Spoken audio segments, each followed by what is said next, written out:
Hello दोस्तों, YouTube channel excellent exam में मैं विवेक आपका फिर से स्वागत करता हूं। दोस्तों, पिछले क्लास में हमने जो है सामाजिक विज्ञान के यानी एसएसटी का पूरे विस्तार में और हिंदी में जो है सिलेबस आपको बताया था। दोस्तों, आज के क्लास में हम बात करेंगे सीडीपी यानी बाल विकास एवं शिक्षा शास्त्र का सिलेबस क्या है, यानी एक्यूरेट बताएंगे आपको, बिल्कुल विस्तार में बताएंगे क्या आपको पढ़ना है। जो नए स्टूडेंट है खास करके वो इस क्लास को अच्छे से देखिएगा ताकि आपको सिलेबस के बारे में जो है पूरा जानकारी अच्छे से मिल पाए। ठीक है, तो दोस्तों बात करेंगे जो सिलेबस है सीडीपी का यानी बाल विकास एवं शिक्षा शास्त्र का, ये आपके पेपर फर्स्ट और पेपर सेकंड दोनों स्टूडेंट के लिए यानी सिलेबस आपका बिल्कुल सेम है, इसमें कोई भी परिवर्तन यहाँ पर नहीं है।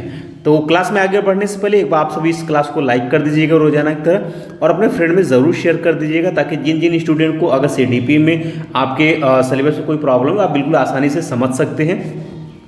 और चैनल पहली बार चैनल को आप लोग सब्सक्राइब कर लीजिएगा, साथ में हम लोग घंटी के द्वारा ऑल पर क्लिक कर दीजिएगा ताकि आने वाले समय की इंपॉर्टेंट क्लास की नोटिफिकेशन जो है आप सभी को मिलती रहे। साथ में दोस्तों आप सभी टेलीग्राम से जुड़ना मत भूलिएगा, इसका लिंक हमने इसी वीडियो को डिस्क्रिप्शन बॉक्स में दे रखा है, ज़रूर जुड़िएगा ताकि जितने भी इंपॉर्टेंट क्लास होते हैं सबका लिंक हम शेयर करते हैं टेलीग्राम पर, या फिर आप टेलीग्राम पर एक्सीलेंट एग्जाम सर्च करेंगे तो भी आप इस चैनल से जुड़ पाएंगे। ठीक है, तो जरूर से आप लोग जुड़ जाइएगा ताकि कोई भी अपडेट हो तो भी हम आपको टेलीग्राम पर शेयर करते रहते हैं। चलिए दोस्तों, आज हम बात करेंगे सीडीपी यानी बाल विकास एवं शिक्षा शास्त्र का सिलेबस के बारे में। ठीक है, और दोस्तों आप सभी को बता दें कि रोजाना जो आपका क्लास रहेगा, ठीक है, रोजाना की जो क्लास रहेगा वो शाम को 6 बजे का आप लोग टाइम नोट कर लीजिएगा।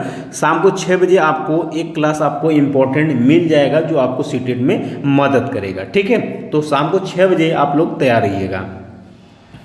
तो चलिए बात कर लेते हैं। तो जैसा कि आपका एग्जाम डेट अब आपका जो है 15 दिसंबर हो गया, जैसा कि आप सभी को पता भी हो गया होगा। ठीक है, और जो स्टूडेंट नहीं जानते तो आपको बता दें कि जो पेपर जो सेकंड रहेगा वो सुबह पाली में रखा गया नहीं, यानी कि 9:30 से 12 बजे, और जो पेपर फर्स्ट है वो आपको इवनिंग का टाइम दिया गया यानी कि 2-2:30 बजे से लेकर के 5 बजे तक। ठीक है, अब दोस्तों हम लोग आगे बढ़ते हैं और सिलेबस की तरफ बढ़ते हैं। उससे पहले हम थोड़ा सा आपको ये बता दें कि कैसे कैसे क्वेश्चन आपको मिलते हैं, यानी कि पैटर्न क्या रहने वाला है उसके बारे में आपको जानकारी दे देते हैं। तो देख सकते हैं, अगर पेपर फर्स्ट वाले अगर स्टूडेंट हैं, ठीक है, पेपर फर्स्ट वाले स्टूडेंट हैं तो उनको आपको 5 सब्जेक्ट देखने के लिए पेपर में मिलेगा। पहला आपका चाइल्ड डेवलपमेंट एंड पेडागोजी यानी बाल विकास एवं शिक्षा शास्त्र, जो कि आज हम इसी का सिलेबस आपको बताने वाले हैं। 30 क्वेश्चन मिलेगा सबसे पहले और 30 अंक का रहेगा। बाकी उसके बाद मैथ, ईवीएस है, लैंग्वेज फर्स्ट और लैंग्वेज सेकंड। लैंग्वेज फर्स्ट और लैंग्वेज सेकंड कैसे करना है इसके पिछले वीडियो में हमने आपको बता दिया, पूरे जब संपूर्ण सिलेबस बता रहे थे उसमें मैंने आपको बता दिया। ठीक है, पेपर सेकंड वाले स्टूडेंट ध्यान देंगे यहाँ पर। तो जो आपको मिलेगा पेपर में, तो पहला ही आपको मिलेगा चाइल्ड डेवलपमेंट एंड पेडागोजी यानी बाल विकास एवं शिक्षा शास्त्र से आपको 30 क्वेश्चन मिलेगा और ये रहेगा आपका 30 अंक का। ठीक है, तो इसी का सिलेबस आज हम बताएंगे। बाकी इसका सिलेबस में आपका हमने एसएसटी का बता दिया है, और जिस सब्जेक्ट का आपको सिलेबस चाहिए तो आप बिल्कुल हमें कमेंट बॉक्स में कमेंट करिएगा, तो नेक्स्ट जो है वीडियो जो है उसी सिलेबस को हम अच्छे से विस्तार में आप सभी को समझा देंगे। ठीक है, चलिए हम लोग आगे बढ़ते हैं और सिलेबस की तरफ बढ़ते हैं। तो ध्यान सुनिएगा, ये जो सिलेबस दिया गया है ये आपके प्राइमरी स्टेज यानी पेपर फर्स्ट के लिए दिया गया है। कुछ नहीं, बस इसमें क्या है कि पूरा चैप्टर वही सेम, क्वेश्चन भी आपका सेम है, 30 क्वेश्चन आपको मिलेगा। ठीक है, और ये 30 क्वेश्चन में यानी चाइल्ड डेवलपमेंट एंड पेडागोजी यानी बाल विकास शिक्षा शास्त्र को 3 भागों में यहाँ पर डिवाइड किया गया है, 3 भागों में, जिससे कि आपको सिलेबस समझने और पढ़ने में भी आसानी होगी। तो ध्यान समझ लीजिएगा, जिसमें इसमें दिया हुआ चाइल्ड डेवलपमेंट यानी बाल विकास में जो है प्राथमिक वाले यानी पेपर फर्स्ट में प्राइमरी स्कूल चाइल्ड दिया हुआ है, और जो पेपर सेकंड में बस सिर्फ इसमें क्या दे रखा है कि चाइल्ड डेवलपमेंट में एलिमेंट्री स्कूल आप चाइल्ड, यानी कि हम कह सकते हैं आप समझ सकते हैं कि जो पेपर फर्स्ट में आपके जो प्राथमिक वाले स्टूडेंट होते हैं उनके बारे में आपको पढ़ना होगा, और जो आप पेपर सेकंड यानी कि 6 to 8 के लिए तो 1 से 6 to 8 तक जो है आप जो है 1 to 8 तक जो है आपको यहाँ पर बाल विकास के बारे में पढ़ना होगा, यानी बच्चों के विकास के बारे में आपको पढ़ना होगा, जो कि सिलेबस पैटर्न बिल्कुल सेम, कोई भी अंतर इसमें नहीं है, सिर्फ इतना ही इसमें लिखा गया है। बात क्लियर हो गई। अब हम चलते हैं, आपको सिलेबस बताना शुरू करते हैं, जो कि आप अच्छे समझते हुए आगे बढ़िएगा। ठीक है, तो यहाँ पर हम हिंदी में भी आपको बताएंगे ताकि जो हिंदी वाले स्टूडेंट उनको कहीं पर भी प्रॉब्लम ना हो यहाँ पर। ठीक है, तो चलिए ध्यान समझिएगा आप लोग तो ध्यान सुनेंगे। चाइल्ड डेवलपमेंट पेडागोजी 30 क्वेश्चन आएगा, जिसमें कि आपका चाइल्ड डेवलपमेंट यानी बाल विकास से आपके 15 क्वेश्चन देखने के लिए एग्जाम में मिलेंगे और ये इंपॉर्टेंट है। तो 15 क्वेश्चन कहाँ से आएंगे उसको आप लोग ध्यान समझ लीजिए, वो चैप्टर आप ध्यान समझ लीजिएगा, ठीक है। बाकी आने वाले समय में इसमें जो मोस्ट इंपॉर्टेंट चैप्टर जिससे डायरेक्ट क्वेश्चन आपके बनते हैं सीटेट में, उसको हम इंपॉर्टेंट करा देंगे ताकि आप जो है सीटेट में अच्छे नंबर के साथ पास हो जाएं, ठीक है। चलिए, तो पहला जो चैप्टर है आपका वो है concept of development and it's relationship with learning, यानी कहता है कि बाल विकास की अवधारणा और सीखने के साथ इसका संबंध, ये पहला चैप्टर है, ठीक है। यानी विकास के बारे में मोटी मोटी जानकारी और बच्चों के सीखने में विकास का क्या भूमिका होती है इसके बारे में हमें पढ़ना है, ठीक है। सेकंड चैप्टर है आपका कि principle of the development of children, यानी बच्चों के विकास के सिद्धांत, यानी बच्चों के विकास के कुछ सिद्धांत उसको आपको पढ़ना है, बहुत ही सिंपल सा है।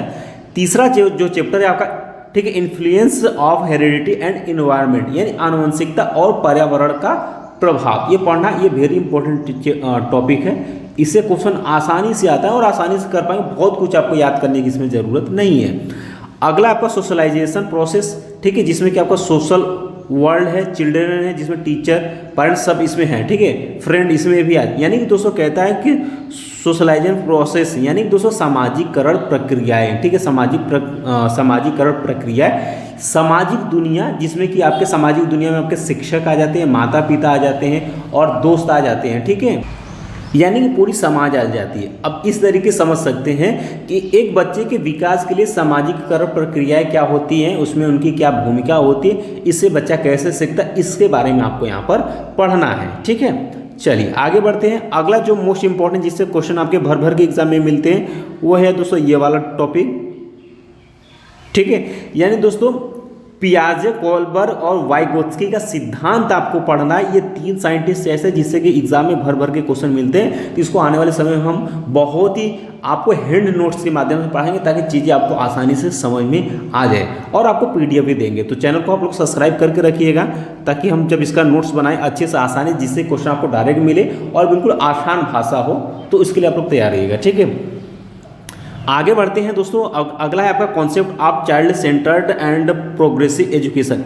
इससे भी क्वेश्चन आपके बनते हैं और बहुत ही सिंपल सा टॉपिक है, यानी कहता है कि बाल केंद्रित और प्रगतिशील शिक्षा की अवधारणाएं क्या होती है, इसके बारे में आपको पढ़नी है, ठीक है।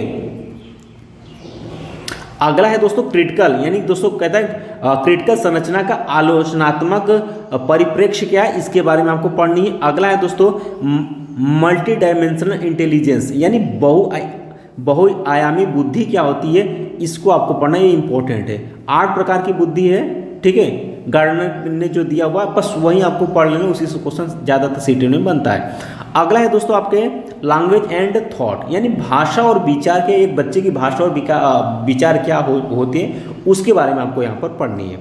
अगला जो चैप्टर है, अगला है आपका कि gender as a social construct, यानी दोस्तों हम कह सकते हैं कि इसमें आपको पढ़ना जो है वो सामाजिक संरचना के रूप में लिंग की भूमिकाएं, लिंग दोष और शैक्षिक अभ्यास, ये आपको पढ़नी है, ठीक है। यानी समाज के तौर पर बच्चे के जो लिंग है या लिंग भूमिकाएं हैं, लिंग दोष है, शैक्षिक, इन सभी के बारे में आपको पढ़नी है।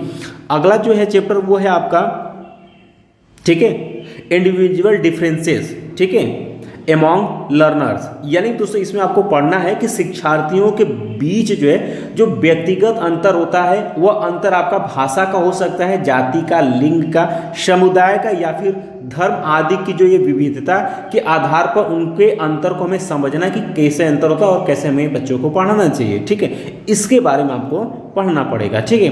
अगला है दोस्तों आपका distinction between assessment and learning and assessment of learning, school based, ठीक है, असेसमेंट है जिसमें कॉन्टिन्यूअस है, ठीक है, कंप्रहेंसिव है। तो दोस्तों इसमें अर्थात इसका कहने का मतलब है इस चैप्टर में जो आपको पढ़ना है उसमें ये पढ़ना है कि सीखने के लिए मूल्यांकन और सीखने के मूल्यांकन के बीच में अंतर, और स्कूल आधारित मूल्यांकन और सतत यानी कि लगातार और व्यापक मूल्यांकन जिसमें परिप्रेक्ष्य और अभ्यास सब निहित है, इसके बारे में आपको पढ़ना है। एक बच्चे के मूल्यांकन, सीखने और सीखने के मूल्यांकन, इन सभी के बारे में आपको एनालिसिस करनी है, ठीक है। अगला दोस्तों आपका क्या है कि formulating approach formulating appropriate questions of assessing. दोस्तों इसमें आपको करना क्या है, शिक्षार्थियों की तत्परता के स्तर का आकलन करने के लिए उपयुक्त प्रश्न तैयार करना, कक्षा में सीखने और आलोचनात्मक सोच को बढ़ाने के लिए प्रारंभिक उपलब्धि का आकलन करने के लिए इन सभी के बारे में हमको पढ़ना होगा। तो इस तरीके से दोस्तों आपके बाल विकास में क्या क्या पढ़ना वो हमने आपको हिंदी और इंग्लिश दोनों तरीके से बता दिया है। उम्मीद है कि आपको समझ में आ गया होगा। ठीक है, अब देखिएगा जो ये नीचे के कुछ चैप्टर ऐसे दिए गए जब इन सभी को, यानी कि दोस्तों जो विकास हुई ऊपर से आप जब आगे शुरू का जो चैप्टर कंप्लीट करते हुए चलेंगे तो इसके बारे में ऑटोमेटिक आपको समुदाय से रिलेटेड चीज़ें हैं तो आपको समझ में आ जाएगी और क्वेश्चन पूछेगा तो आसानी से अपने सोच से आप उसको सही कर पाएंगे। ठीक है, अब अगला जो है, ठीक है, जो अगला आपका सेक्शन से भी डिवाइड किया गया है, यानी concept of inclusive education and understanding children with special needs. इससे आपके एग्जाम में 5 क्वेश्चन पूछा जाएगा 5 अंक का, और ये बहुत इंपॉर्टेंट है। ठीक है, इससे क्वेश्चन बनते हैं आपके एग्जाम में। ठीक है, और बहुत ही छोटा सा है, इसको पढ़ेंगे और 5 क्वेश्चन सही कर पाएंगे। यानी दोस्तों समावेशी शिक्षा की अवधारणा और विशेष आवश्यकता वाले बच्चों को समझना है। यानी जो अब की जो शिक्षा वो क्या है, समावेशी शिक्षा के सिद्धांत पर ही काम कर रही है, इसी के बारे में आपको पढ़नी है। इसमें आपको पढ़ना क्या है कि वंचित सहित विविध पृष्ठभूमि से आने वाले शिक्षार्थियों को संबोधित करना है। यानी दोस्तों जब आप पढ़ाने जाएंगे तो अलग अलग समुदाय, अलग अलग पृष्ठभूमि से बच्चे आएंगे तो उनको आपको समझ करके कैसे आपको उनको एजुकेशन करना है, उनको कैसे संबोधित करना है, इसके बारे में आपको पढ़ना है। ठीक है, अगला आपको मिलेगा कि सीखने के लिए सीखने की कठिनाइयों जिसमें बाधित आदि से ग्रस्त बच्चों की आवश्यकता को संबोधित करना। यानी कि हर बच्चे का दिमाग अलग अलग तरीके से वर्क करता है तो उनके तरीके से, यानी कि जो बाधित आदि चीज़ें से जो बच्चे ग्रस्त हैं उनकी आवश्यकताओं को संबोधित करना और उनको कैसे हम सिखा पढ़ा सकते हैं उसके बारे में आपको एनालिसिस करनी है। तीसरा इसमें चैप्टर है कि आपके इसमें है कि प्रतिभाशाली रचनात्मक विशेष रूप से सक्षम शिक्षार्थियों को संबोधित करना। यानी जो प्रतिभाशाली बच्चे उनको हम कैसे पढ़ा सकते हैं और रचनात्मक बच्चे जो हैं और विशेष रूप से सक्षम शिक्षार्थियों को संबोधित करना, यानी उनके बारे में आपको जानकारी, उनको कैसे आप शिक्षा कर सकते हैं, इनके बारे में आपको यहाँ पर तैयार करना है। ठीक है, इसके बाद दोस्तों जो आपका तीसरा पार्ट है वो लर्निंग एंड पेडागोजी है। यानी इसी CDP का आपका सीखना और शिक्षा शास्त्र से संबंधित है, जिससे कि आपके एग्जाम में 10 क्वेश्चन आएगा और रहेगा आपका 10 अंक का। ठीक है, इसे बहुत ही सिंपल यानी पेडागोजी चीज़ें आप समझेंगे तो बहुत ही आसान लगेगा और आसानी से कर पाएंगे। ठीक है, तो अब क्या इसमें क्या है, यानी जो पेडागोजी है इसमें आप बच्चे और शिक्षक के बीच का जो संबंध होता है उसके बारे में ही आपसे पूछा जाएगा और अपने हिसाब से आप कर सकते हैं। जैसे कि हमें बच्चों को पढ़ाने से बच्चों को रटाना नहीं, बच्चों को हमें मारना पीटना धमकाना ये सब कुछ भी नहीं करनी, जाति या धर्म के हिसाब से बच्चों को हमें बांटना नहीं है। ठीक है, इन सभी चीज़ों को हमें ध्यान में रख करके बच्चे का एनालिसिस करना, इन सब चीज़ें आप समझेंगे। बच्चे को हमें भगवान मानना है कि बच्चे को ना ही डांटना है ना मारना है, कुछ नहीं। बच्चे जितनी बार पूछे हमें सबको अच्छे से प्रेम से बतानी है। ये सब अगर पॉजिटिव सोच से आप करेंगे तो सभी क्वेश्चन आप 10 में 10 क्वेश्चन हम आसानी से कर पाएंगे। ठीक है, चलिए तो इसमें पहला जो चैप्टर पढ़ना है उसमें ये पढ़ना है कि बच्चे कैसे सोचते हैं, सीखते कैसे हैं और कैसे वह, यानी कैसे और क्यों बच्चे जो स्कूल में सफलता प्राप्त करने में असफल हो जाते, इसके बारे में आपको एनालिसिस करनी है। अगला जो चैप्टर है इसमें आपको ये पढ़नी है कि शिक्षण और सीखने की बुनियादी जो प्रक्रियाएं हैं, बच्चों को सीखने की रणनीतियाँ, सामाजिक गतिविधि के रूप में सीखना या सीखने का सामाजिक संदर्भ के रूप में जो है आपको यहाँ पर समझना है। ठीक है, अगला चैप्टर जो है कि कहता है कि एक समस्या का समाधान करने वाले बच्चे को वैज्ञानिक अन्वेषक कहा जाता है, इसके बारे में आपको यहाँ पर पढ़नी है। अगला दोस्तों है आपका, अगला है कि बच्चों में सीखने की वैकल्पिक अवधारणाएं, सीखने की प्रक्रिया में बच्चों की त्रुटियों को महत्वपूर्ण चरणों के रूप में समझना। यानी बच्चे जो त्रुटियां करते हैं उन्हें हमें डांटना नहीं, उनकी गलती नहीं, उनको हमें महत्वपूर्ण तौर पर लेना है कि बच्चे त्रुटियां करें लेकिन उसको हमें समझा कर सिखा करके उन त्रुटियों को दूर करना है। तो बच्चे की त्रुटियों को हमें क्या महत्वपूर्ण माननी है, न कि निगेटिव माननी, चीज़ को ध्यान रखें, इसके बारे में पढ़नी है। अगला आपका आ जाता है कॉग्निशन एंड इमोशंस, यानी दोस्तों अनुभूति एवं भावना, इनके बारे में हमें पढ़ना है। यानी एक बच्चे की कॉग्निशन और इमोशन क्या होती है इसके बारे में पढ़ने हैं। मोटिवेशन एंड लर्निंग, यानी प्रेरणा और सीखना, ठीक है। यानी बच्चे में क्या होती है, प्रेरणा होती है किसी भी चीज़ को सीखने के लिए, तो इसके बारे में पढ़ना है। और लास्ट है कि सीखने में योगदान देने वाले कारक या व्यक्तिगत और पर्यावरण, इसके बारे में हमें यहाँ पर पढ़ना है। तो ये है दोस्तों सीडीपी का। इसे आपको सीडीपी के लिए सिंपल सा काम करना होगा, आपको सीटेट का जो है PYQ सॉल्व करनी है, ठीक है। और ये आप नहीं आपके पास 2021-2024 तक जो यानी जुलाई का जो एग्जाम हो तहाँ तक आपको ले लेना है। और ये आप किसी भी मार्केट में जा करके प्रीवियस ईयर क्वेश्चन ले लीजिएगा, जिससे कि आपको पढ़ने में आसानी होगी। ज़्यादा से ज़्यादा और सीट इसमें, ठीक है। और आपको क्या करना है, जितना भी आपको पढ़ना है खास तौर पर PYQ आपको सॉल्व करना है, आपका जो है बहुत अच्छे नंबर से जो है आपका सीटेट क्लियर हो जाएगा। तो उम्मीद है दोस्तों कि आज का क्लास आप सभी को अच्छे समझ में आया होगा। फिर भी किसी भी स्टूडेंट को कहीं बड़ी प्रॉब्लम होती है, आप हमें बिल्कुल कमेंट बॉक्स में कमेंट कर सकते हैं। दोस्तों नेक्स्ट किस सब्जेक्ट का जो है हम जो है किस सब्जेक्ट का हम सिलेबस लेकर के आए, आप जरूर कमेंट बॉक्स में कमेंट करिएगा। तो नेक्स्ट जो भी कमेंट करेंगे उसी कमेंट के हिसाब से अगले सब्जेक्ट का वही सिलेबस हम लेकर के आएंगे और बिल्कुल विस्तार पूर्वक आपको समझा देंगे, ताकि आपको पढ़ने में कहीं में प्रॉब्लम ना हो, ठीक है। तो चलते चलते अभी तक क्लास को लाइक नहीं किया, एक बार लाइक कर दीजिएगा, शेयर जरूर करिएगा और चैनल पहली बार चैनल को सब्सक्राइब करके और घंटी को दबा ऑल पर क्लिक कर दीजिएगा, ताकि आने वाले समय की इंपॉर्टेंट क्लास की नोटिफिकेशन जो है आप सभी को मिलती रहे। साथ में टेलीग्राम से जुड़ने के लिए इसी वीडियो के डिस्क्रिप्शन बॉक्स में हमने लिंक दे रखा है, आप जुड़ जाइएगा। या फिर टेलीग्राम एक्सीलेंट एग्जाम सर्च करेंगे तो भी चैनल आ जाएगा, आप जुड़ सकते हैं, ताकि जितने भी इंपॉर्टेंट क्लास रहते हैं सबका लिंक हम शेयर कर देते हैं। इंपॉर्टेंट PDF, इंपॉर्टेंट नोटिस जो भी रहता है हम टेलीग्राम पर शेयर करते रहते हैं, ताकि आपको पढ़ने में आसानी हो सके, ठीक है।